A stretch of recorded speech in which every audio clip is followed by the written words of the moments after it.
going to talk about executive remuneration, I think the place to start is to do a reasonably quick review of agency theory, because agency theory underpins the approach that most corporations take to remunerating executives.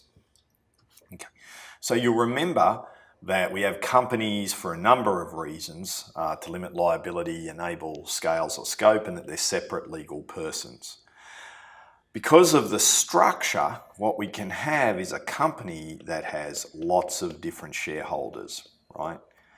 And those shareholders are different to the managers. So we've got this separation of ownership from control.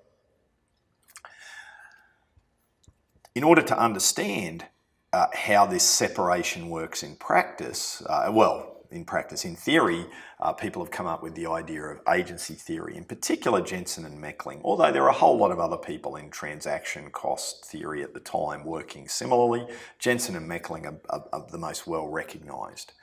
So what we have is one or more persons, the principals, engage someone else, the agent. So the principal engages the agent to do some work for them or make some decisions for them. So this describes the shareholder-manager relationship.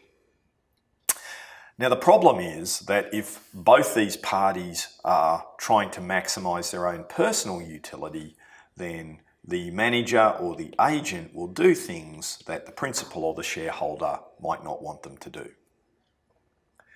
So the key assumptions that we have is that we have people involved in cooperative behaviour. They're not in competition, they're working together.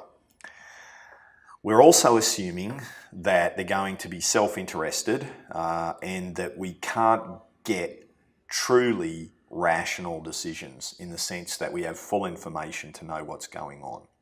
Some of the other ideas behind agency theory are that you can purchase information.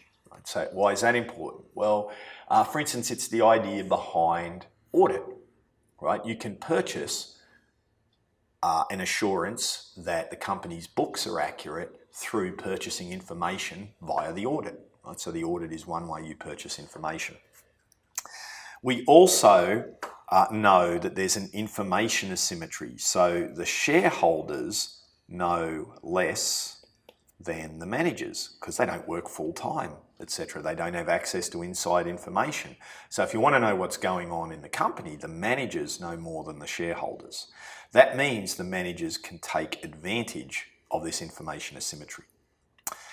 The other key assumption, and this is a critical one that not many people get, is that the agent is more risk averse than the principal. So the manager wants to take less risk than the shareholder wants.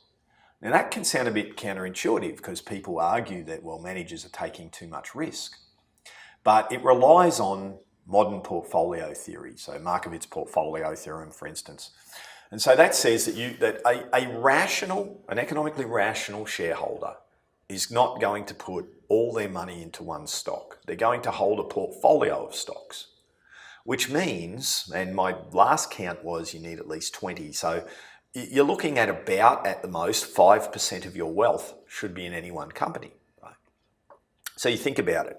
All the shareholders, under theory, only have at most 5% of their wealth, if they're rational, in any single company. Whereas the manager has their salary, their reputation, their future prospects, any incentive payments, that's all at risk, right? So they've got a lot more at stake than what the shareholder does. And because of that, they're not going to want to take decisions that are as risky as what the shareholder wants. Okay. So this is core to understanding remuneration at the senior executive level, this difference in risk profile. Okay. That's central. The other one, of course, is that we're after efficiency or the economic gain. The financial result is the aim of a corporation, not some social good, etc. Okay, so they're the basic assumptions underlying agency theory. So in a corporation, we've got the shareholder managers, the separation of ownership from control that has arisen under managerialism. We also see that most people do have a great deal of diversification through pension funds and investment products, etc. So the underlying assumption of a diversified shareholder is reasonably accurate to a lot of people. That means we've got a lot of people in these equity, we also have institutional investors making the decisions. And they understand this theory, so they tend to follow the theory. Okay. So then it becomes, well, what does this mean in terms of remuneration? Well, what we're trying to do is minimize this goal difference and align the behaviours of the agent and the goal of the principal. Okay. To do that, what we want to do is minimise the agency costs. We can have information systems like audit, the board of directors. That is one way we can minimise the loss due to the misalignment of interests. The second way is through bonding or contracting, and that is remuneration. So what we're trying to do with remuneration is give the managers goals and reward them for goals that the principals want, that the shareholders want.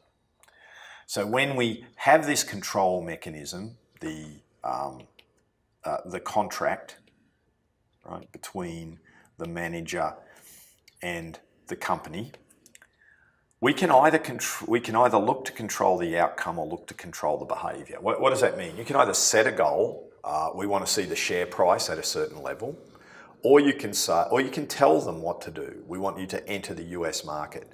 Now, obviously, contracts have a little bit of both, but it's very hard to specify in high detail both of them.